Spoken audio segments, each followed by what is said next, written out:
Hello, hope you are well. This is our second session on the integrated complementary energy psychology. And I'm going to do a small review here. And the first aspect of the review is for you not to simply accept whatever I say. And this was for everything that you hear from everyone. You need to think for yourself and let what you're hearing from myself and from any other person or book, think about it logically, feel what your heart feels, see your life experience, and discover your own truth. Now, a short review. I'm going to state my premise that we are the creators of our reality. Each of us creates his or her own reality. And that we are temporarily in this physical world and experimenting with free will in order to create consciously a life of health, of happiness, of love, the most pleasant reality that we can even perceive. And another fact that my belief is the fact that we actually create by our strong emotions. So our strongest emotions such as fear or anger or hate or love or gratitude or happiness attract realities that correspond to those emotions. And my suggestion is that we let go of negative emotions, predominantly with the energy psychology techniques that we're going to learn, and create a reality based on positive emotions such as love, happiness, appreciation, and gratitude. It's in our power to create the reality that we choose to create, and we can create it by feeling more love, feeling more happiness, more appreciation, and more gratitude. Now, it's important to understand that the events of our lives are not our reality. People's behaviors are not our reality, and what happens to us is not our reality. Our reality is the importance and the interpretation that we give to every behavior or event or situation. And we can get some help in discovering that through the self analysis process, which you will eventually learn in this seminar. Now, I mentioned last time that I separate our beliefs into four systems. We have the traumatic experiences, the false childhood assumptions, logic, and faith. And that when something happens, if it stimulates one of the first two systems, that is, reminds us of a traumatic experience or causes us to come in contact with a false childhood assumption, then we don't feel our logic or our faith. They are covered by the emotional static that we're feeling. And that our purpose is to free ourselves from those first two systems of belief and be able to experience with clarity and faith whatever is happening in our world. We will not be without emotions. We will be with mainly positive emotions of happiness, of love, of gratitude. Now, what we need to do in order to make this transformation is to alter our perceptions. Our perceptions of ourselves. I suggest that we perceive ourselves as divine consciousness in temporary bodies. Our perception of others, I would suggest the same for them. And thirdly, our perception of events and situations, rather than experiencing them as unjust or horrible or dangerous or insurmountable, to perceive them as opportunities for learning and growth. Now, this diagram may or may not help. In my cosmology, we are the spirit here, pure consciousness. And as pure consciousness, we are expressing ourselves through five filters or bodies, if you like. that is the causal body, the higher self. We can call this the soul or the witness. And then we have this obstacle between life after death and life in the physical body. And then we have the mind, the energy body, and the physical body. So as souls, we are expressing our consciousness through these five filters and then creating our own bodies and minds and realities in the physical world. Now, these three bodies, the mind, the energy body, and the physical body, are interacting. So whatever we do with our physical body, such as eating properly or improperly, exercising or not, breathing deeply or not, relaxing or not, will affect our energy, which will affect our minds. And whatever happens in our mind, such as anxiety or fear or anger or happiness or love, affects our energy body, which affects our physical body. These are always interchanging reactions. Now, when we withdraw our consciousness from these first three bodies, then we reside in the two bodies that exist in between incarnations, our causal body and our higher self, our witness or soul. So we are temporarily not engaged in the physical realm. And then when we decide when it's useful for us to continue the experiment of expressing ourselves in the physical realm, we then create a new mind, energy body, and physical body. Now there's much more detail that could be said here, but that we might be at another class. But our real self is a spirit, pure consciousness, which is not actually engaged in this process. It's projecting it into the physical world without actually being affected by whatever happens to our mind or body. But that also is for another time. Now, the question comes to mind, what determines what happens to each of us? Each of us has a totally unique physical experience and mental experience. We have different childhood years, even from our siblings, even from our twin siblings. So each of us has different events that are occurring to him or her. What determines this? Now, many people believe it's chance, that there's no reason that anything happens to anybody, and that this is all by chance and you're lucky or unlucky.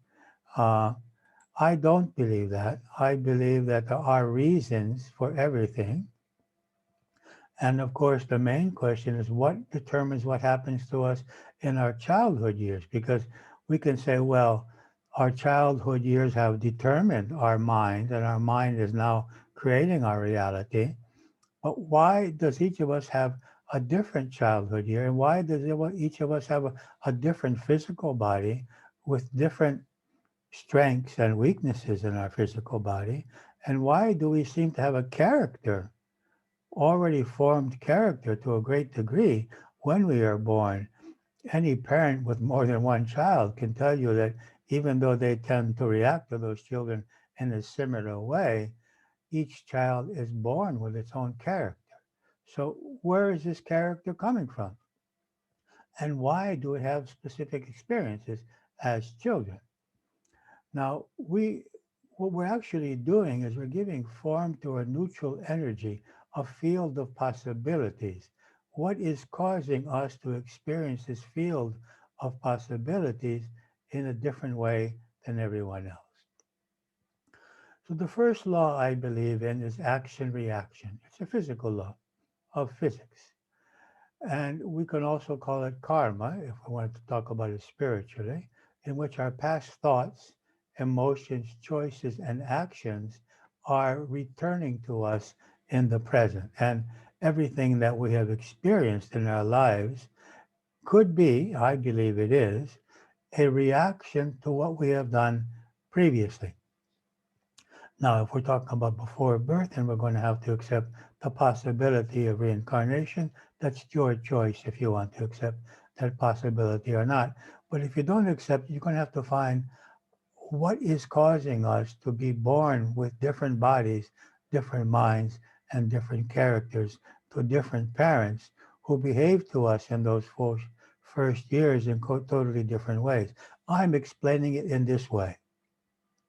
You are free to find another way to explain it. I find this the most logical possibility. So one explanation for why we have different childhood experiences and different bodies and different minds and energy fields is the result of previous actions, thoughts, choices, and emotions. Now, some people identify this to the concept of being punished, and that if we're punished for a long enough time, or if we suffer for a long enough time, then everything will be, we will have fulfilled our karma.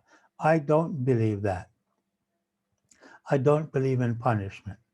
I believe in a growth process. And for me, these karmic choices, that's what I call them, karmic choices, the choice to experience various realities, is not based on punishment. And it's not like that if I suffer a number of years, then everything I will pay back. I don't believe that. I believe that they're learning experiences. There's something I didn't learn in the past by the way I was functioning, and I'm giving to myself the way, a possibility, a chance of learning that now. So for me, karmic choices are growth choices. I'm choosing to learn today what I didn't learn in the past. I didn't finish my class at the university, so I'm redoing the class. Class may be loving without conditions, forgiving, placing boundaries, loving ourselves, whatever that may be. For me, so our thoughts, actions, and choices of the past are creating our present. And now, with the possibility of free will, we are able to create a new future because the present is the past of the future. So what I do now is the past of the future, which means that the future is not locked. And that is, there may be strong possibilities of certain experiences and events in the future based on what I have done until now. But by changing the way I'm thinking today, and energy psychology is very helpful in this, as is self-knowledge, and changing the way that I act and react, I'm able to actually create a different future. So the future is in our hands based on the way that we choose to react to what has already happened or happening. The second law, the first law is cause and effect, okay? The second law is the law of evolution. That is, we are in an evolutionary process so that we are choosing certain events and situations and perhaps behaviors of other people or health situations or economic situations also as lessons, possibility of learning lessons. Now, what's the difference between the karmic lessons and the evolutionary choices? Well, if you're choosing to be a doctor or perhaps a lawyer or some kind of profession that requires that you spend many years studying, you're not studying because you made a mistake in the past. You're not trying to correct something of the past, learn something you didn't learn. You're choosing to obtain a goal to become a doctor, a lawyer, whatever study may require many years. So it's not based on the past, it's based on the future, your choice to learn something. I'll give you another example. If you're living on the first floor and you see someone standing outside your window, and suddenly you see someone come up from behind them and grab them and hit them in the face, you're pretty sure who is in the wrong here and who is the victim and who is the abuser and who is the abused. There's no doubt in your mind. But if you were on the seventh story of the building and you happen to notice that the person who received that punch in the face had actually given a punch to the other guy, could be a woman too, about 2 blocks down, now where is cause and effect here? You see, this person has actually created that reality by what he did earlier.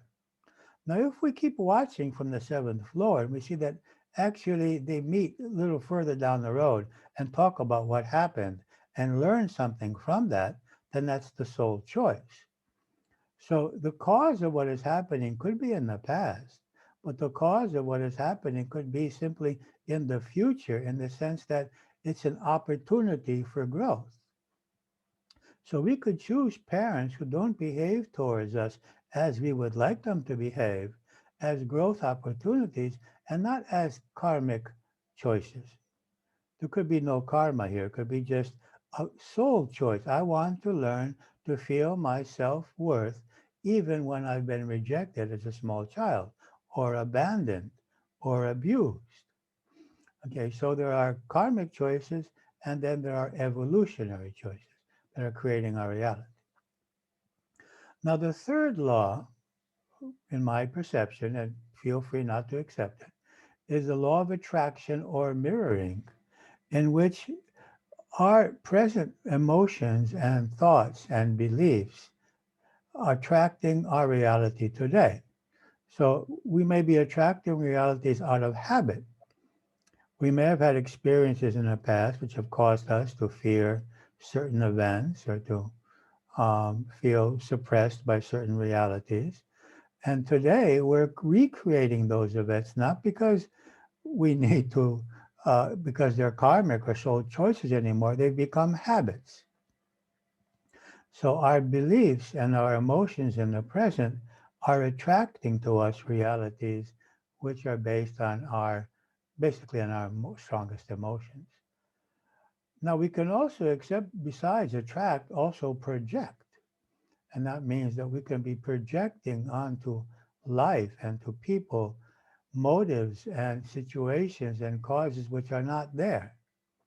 So one thing is to actually attract events, and another is to project them and to believe that they are there when they are not there. An example of this would be you may have experienced you want to help somebody and they feel you're rejecting them or trying to control them or suppress them because this is their belief system, but you're not trying to suppress them or to control them. You just want to help them. So, but they're projecting onto you what they've already experienced in life. And of course, we may do the same. So we have discussed three causes of the external events: cause and effect, evolutionary choices, and reflection and mirroring. Now, the question is, what is creating our inner reality? Because the external reality is not our inner reality. Our inner reality is created by the importance and the interpretation that we give to every behavior, event, or situation. We are interpreting behaviors and situations and events in a certain way, which is creating our reality. The person next to us who is giving a different kind of importance or interpretation to the same behavior event is creating a different reality. Our inner reality is totally created by our belief system, by those four belief systems that we mentioned earlier. So, and there is another factor here, and that is we are also affecting each other by the way that we feel and interpret events. We are affecting how others are also interpreting and feeling those events. So, what are our main obstacles to happiness and to evolution? The main obstacle is our ignorance of who we are and our ignorance of who others are.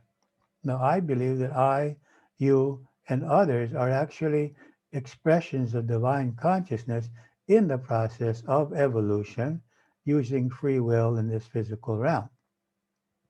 And we also need to change our perception of what events are, what behaviors are, from what we, as I have said, we experience them as unjust, as harmful, as dangerous, as unlucky or lucky, whatever is happening to us.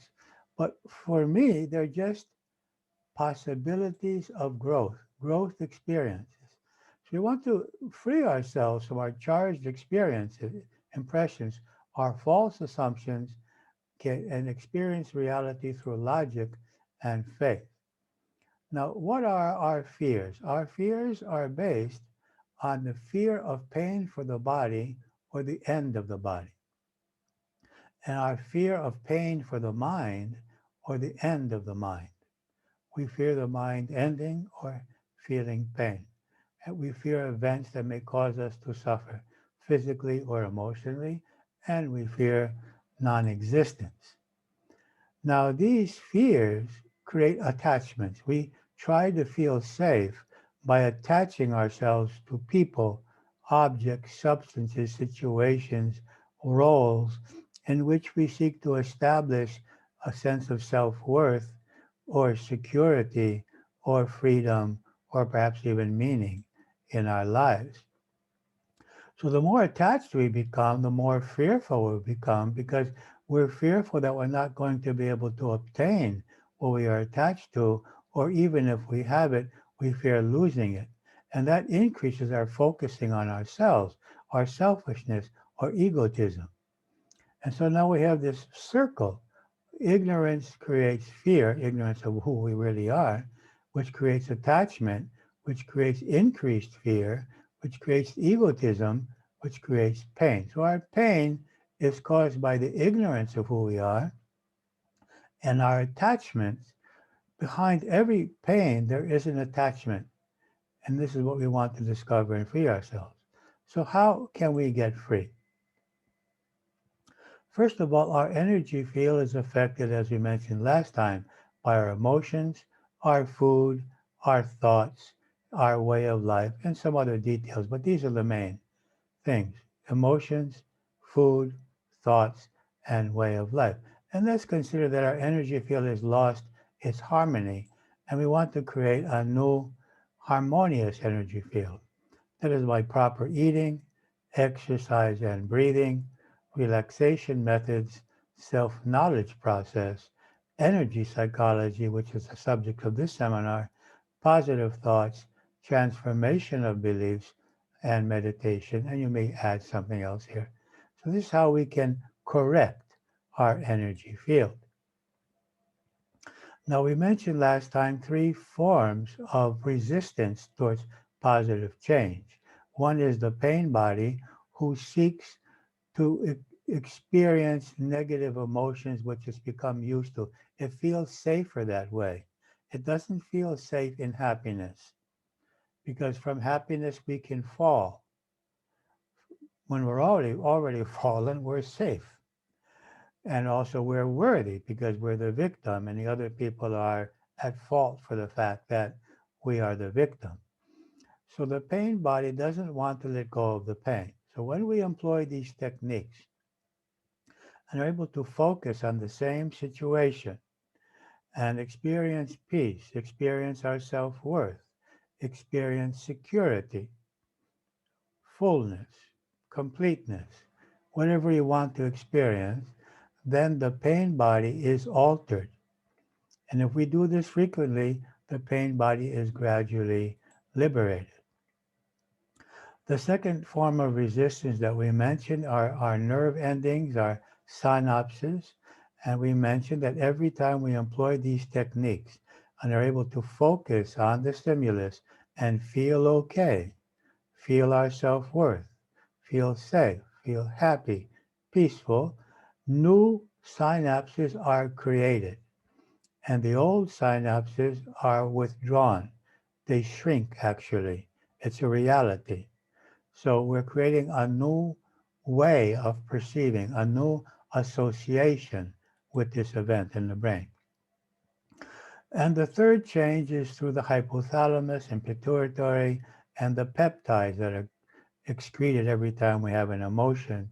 So every time we employ these techniques and are able to feel peaceful while observing the trigger or the stimulus, and we're at peace, then the hypothalamus excretes peace, self-love, uh, feelings of security, and our cells now become attached to those peptides and seek to feel those peptides, and they're free from the addiction to the previous peptides in which we're seeking pain or conflict or hurt.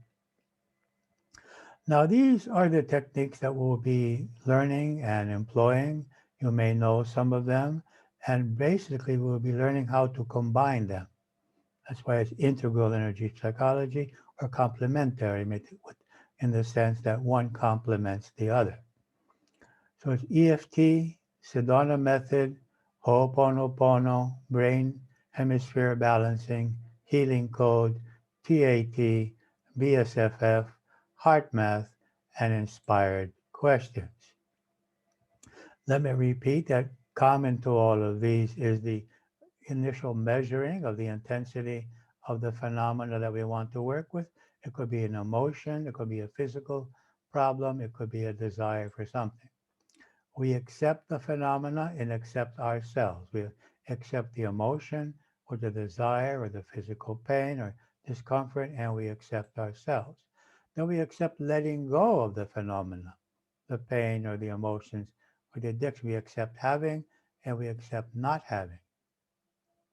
Then we seek to change the energy field by tapping or touching or breathing or focusing on energy centers, eye movements, focusing on love. These are some of the ways in which we change our state of energy, having done the previous stages. Now, you can use all of these methods for all problems, basically. And most people that know these methods know one or two of them. It is a bit, we have a few people that are combining all of them in this way. So all of these methods are helpful for all of the process, that is for release, for deeper contact, and for transformation.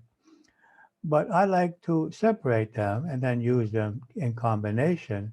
I find E.F.T and B.S.F.F and at times T.A.T better for release.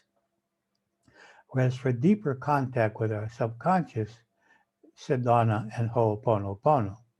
And for transformation of the belief system, brain balancing, T.A.T again, healing code, heart math, freeze frame, inspired questions. These are ways for reprogramming. So we're erasing a file in our brain computer, and we're going to write a new file which says, I am worthy, I am safe, I am free, I can be okay, even with what happened, is happening, or might happen. Now, we can also use the same to achieve goals. So we're not just talking about letting go of emotions, we're also talking about letting go of obstacles towards manifesting the reality that we want to create. Now, each of these methods will be explained in detail when we eventually use them. Will be in the next session. So here are the points, some of the points that we use to tap on E.F.T for E.F.T and also B.S.F.F. Top of the head, eyebrows, side of the eye, under the eye, top, above and below the lips, the collarbone, under the arm, karate chop. We could also hit on these finger points. They seem to be somehow less important, but they may be important in specific situations. Now we have changed the process to some degree. We start with the back of the neck, tapping on all these points as we go up the back of the neck, stimulating the energy flow here. And we have our fingers open so that we tap on all of these meridians. And then we come to the top of the head. We want to tap on all of these meridians at the top of the head here as they come down. And then on the face, on these points on the face. We even go behind the ears, something which I have not heard others do. And then we move to the collarbone, under the arm, and to the fingers, if you choose, to the karate point, and to the wrists. We find also the wrists are important points for the energy flow into the hands and to all of the body. So we have added some points here. We find it more effective. And we do it 3 times before completing. Now, B.S.F.F, which you know that E.F.T was created by Gary Craig. I have followed Gary Craig in person in some of his seminars, and I've actually written a book which he has agreed that it's a good book to use for E.F.T. And This is Larry Nims, who also followed Dr. Roger Callahan. He's a psychiatrist, and he created his own method. You'll remember that Callahan created T.F.T, Thought Field Therapy, and Gary Craig E.F.T, Emotional Freedom Techniques. And so Larry Nims, the psychiatrist, created B.S.F.F, Be Set Free Fast, which you will see in a moment. We agree with the subconscious too that as we are tapping on certain points for certain emotions, this is a more spheric approach, which we use for situations in which we have various emotions, such as with parents or siblings or other persons in which we might have a variety of emotions. We found this very effective, and we usually do it with EFT, after EFT, in a combination. And we ask the subconscious to attach to what we are doing all of the roots of these emotions and anything that could cause us to re-experience those emotions. And we tap on the eyebrows for pain, cheeks for fear. We will do this in detail next time. Index finger for guilt or self-rejection, small finger for anger. We go back to the eyebrows for trauma. At the index finger, we forgive ourselves, and the small finger, we forgive others. It may seem complicated now, but it's a very effective process. We use it extensively for healing the inner child. And a possible expression, a lot of what I am presenting to is not exactly how these people have created. I have 50 years of experience in working with people, and I have given myself the license to make small adjustments. They're small, they're like 10% change in what the original process. The agreement with subconscious. So I say, dearest subconscious inner child, I add the inner child, the pain body I add here, higher self and God, the divine being, thank you for healing and removing all known and unknown obstacles to experience my true nature of peace, happiness, and love, even in this situation. You can refer to the situation and every other situation in the present and future. We use this same type of prayer or invocation or agreement with the healing code. And also somehow is affected by Ho'oponopono. So here we have Ho'oponopono as the next method that we will introduce you to next time. This is Joe Vitale who introduced it to the West, but this is Dr. Yu Lin, who I've actually met. He came here to Greece and did a seminar with us about 30 years ago when Ho'oponopono was actually unknown in the West. And I have made some small adjustments here. So we address the situation, person, behavior of that person, situation, animal, event, illness, part of the body or the mind. Forgive me for anything that I may be thinking, feeling, or doing that may be co-creating this. So Ho'oponopono starts with forgive me. Okay. But I found that some people don't like this word forgive me because it puts them in a state of guilt, as if they're responsible for what the other person is doing. And many people have a problem with that. So I've made this adjustment, but you can choose one or the other. I am aware that I am co-creating or attracting you, we're talking about the stimuli, as an opportunity for growth. Thank you for all the opportunities for growth that you are offering me.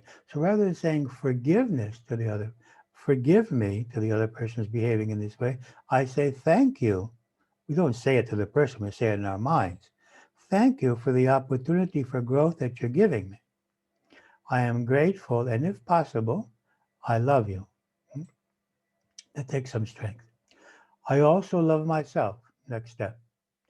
I free you from the need to remain as you are. And I will explain that in more detail next time when we do the technique. So we free the person, the situation, the event, the physical problem, the emotions that we're having from the need to continue to exist. And then thank you, God, for removing from me any aspects of my being that may be attracting this or allowing it to bother me. I add this because allowing something to bother me is engaging it. It's creating the need for it to continue to exist. So we want to say, free me from anything that's attracting this or anything that's allowing it to bother me. Now, the next method we will be working on, I don't know if we're going to work in this series. We're going to work on all of these and interchange and combine them. Is the Sedona Method. This is Lester Livingston. This is his student Hale Dwoskin, who's been promoting the technique since Lester's death. Lester was diagnosed with a serious disease in which he should have died in 3 months, according to the doctors. And then he started experimenting with his mind. He was also an engineer, experimenting with his mind.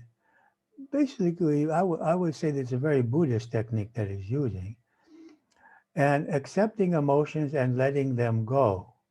And he lived another 43 years. So he was supposed to die in 3 months. He lived 43 more years. It's the simplest of all techniques. Can I accept this emotion? Or it could be a physical problem. Can I let this emotion go? Do I want to let it go? This is not always yes. It may be yes consciously, but it may not be yes to the pain body. Which deeper need is causing this emotion? Is it self-worth, security, freedom? I'm seeking through something outside of myself to feel worthy or safe or free.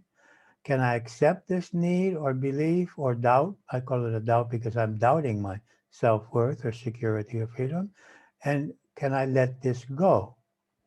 And actually, in our seminar, we'll go a little deeper and find the role that we're identified with, which is creating the need or belief, which is creating the emotion, which is causing us to suffer.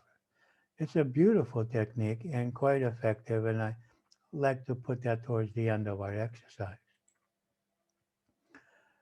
Now, we also have the brain balancing position, which we can also complete our exercises, which will be cross the legs. Here, we can put the right ankle above the left, the right hand enmeshed here above the left. I will show you these in details personally. And then we change these positions. And the idea is that in this position, according to kinesiology, there's greater flow of energy between the left and right brain, and then more information is given between the hemispheres of the brain. So what we think and feel in this position more easily moves into the subconscious and affects us more completely. So we take this position after employing E.F.T, B.S.F.F, and other techniques to focus on the beliefs, alternative perceptions that would heal us from the emotions that we used to feel until now when focused on that particular stimulus. So we bring alternative beliefs. The T.A.T, Tapas Acupressure Techniques, named after Tapas Fleming, this is her. You can see she's placed her hands in this position. We also simply place our hands on our hearts. We find it equally effective. Very effective for PTSD, but we use it mostly because we don't have many people with these serious problems. We use it for forgiveness, forgiving others and forgiving ourselves. The forgiving ourselves has small adaptations to the process. And very quickly, these 7 steps, we focus on the traumatic experience and we accept it. We focus on an alternative perception. All the time our hands are either on our head, as you see here, or on our heart. Then we let go of the causes of the event, then let go of the effects of the event on our subconscious, on our body, on our perception of ourselves, our perception of others. Then we identify with the abuser. And the abuser could be a substance here. We can also use it for allergies, food allergies. And then we understand and forgive the abuser, and then we forgive ourselves. Why forgive ourselves? Because we may actually feel or been programmed to feel that we are also responsible in some cases. This happens very frequently with young girls who attract improper behavior from men, and sometimes society makes them feel that they are somehow responsible. We need to let that go, that illusion go. And also sometimes we need to forgive ourselves from allowing others to do things to ourselves. So these are the 7 steps that we use in the healing of a traumatic experience or the forgiveness of others and ourselves. Another method that we will be using is the freeze frame from the Heart Math Institute, from the uh, cardiologist who cooperate and work there. And it's a simple process. We bring the subject to mind and accept the feelings that we have. And then we do this breathing process and we breathe even to the heart. Now, Heart Math teaches exhaling from the solar plexus. I teach exhaling out of the top of the head. You're free to choose whatever you like. I find this to be more effective, combining the energy of the heart with the energy of the brain. And we know that the energy field of the brain affects the energy field of the heart, affects the energy field of the brain. Then third, we bring to mind a being that we can easily love. There can be an incarnation of the divine according to your own religious beliefs. It could be a person, perhaps a child. It could be a pet. It could be nature. Any being that you can easily love and experience those feelings of love and let the body and mind just begin to be infiltrated by those feelings of love and peace. And then once we have done that, then we bring the subject that we chose in the beginning to mind and receive, accept, not so much think as receive alternate perceptions and approaches to what we want to solve. And we visualize implementing them. Now, because these are doctors, they've been accepted also by many companies, and many companies use this method not for emotional situations, but to solve practical problems, even business problems. It's a brainstorming process for helping the mind to relax by focusing on love and creating greater clarity in the mind so that one can perceive the same situation in a different way and get inspiration. Now, Healing Code, created by Alex Lloyd, um, psychologist who we'll talk more about it later when we do the method. His wife had depression for about 12 years.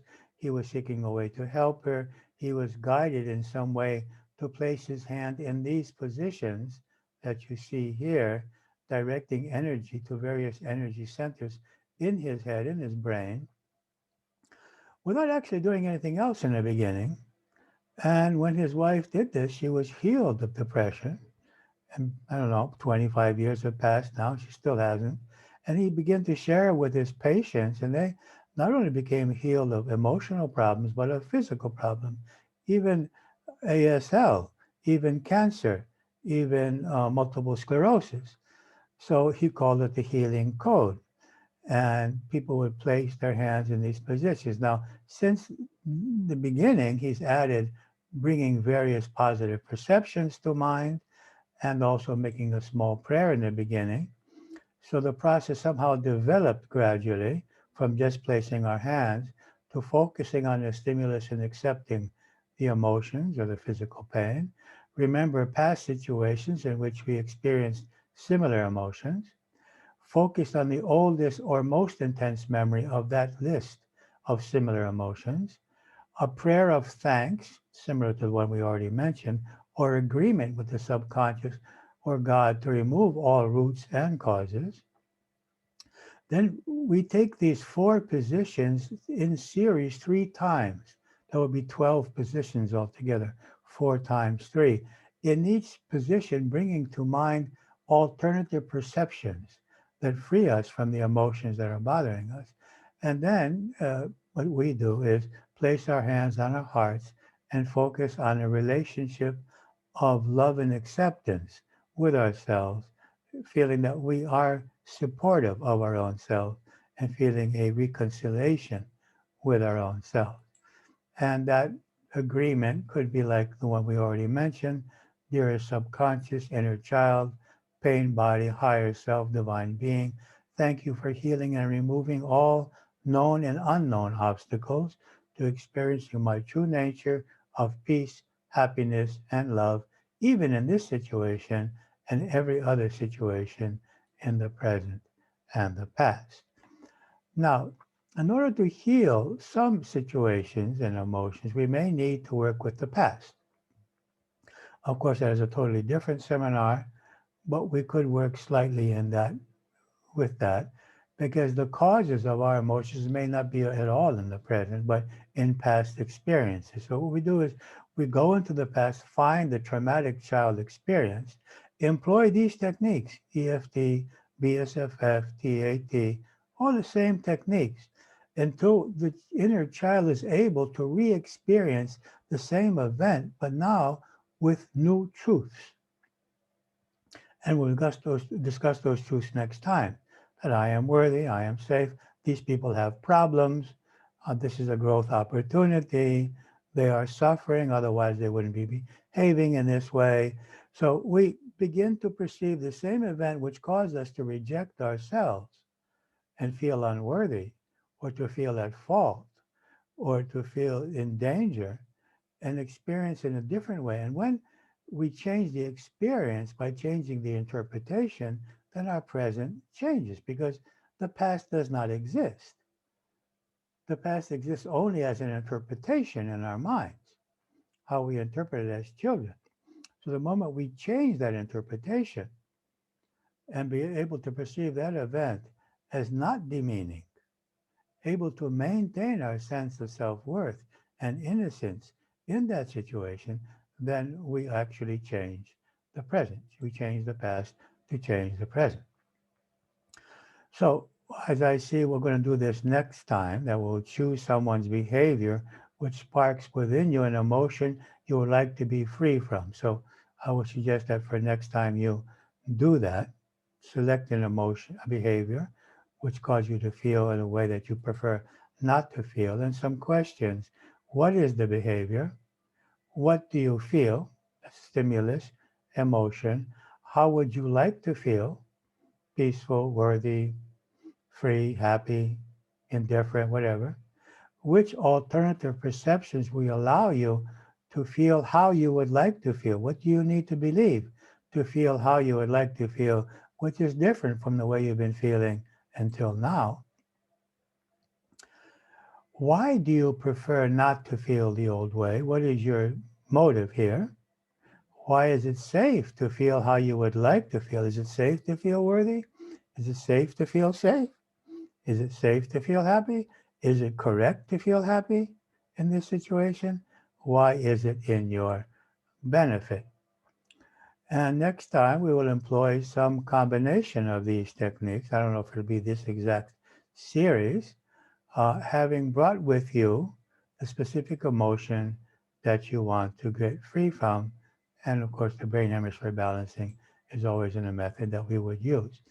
So if you want more details on this, you can send me an email at ren@otenet,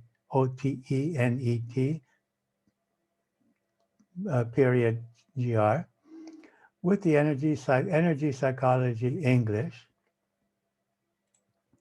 and you can prepare for the next class by choosing behaviors and emotions which are affecting you. You might want to choose 3 because as we work, you may get free from one. You might want to work on another. So I hope this has been useful for you. Next time we will actually do the techniques and we will learn more. And each technique will be learned in more detail when we actually use them. Now you have an overview of the basic cosmology and an overview of the techniques. Maybe next time we will talk about alternative perceptions, and then the next time, the 4th time, actually do the techniques. We will see which we'll do first. Okay, so have a nice time, be happy, be well.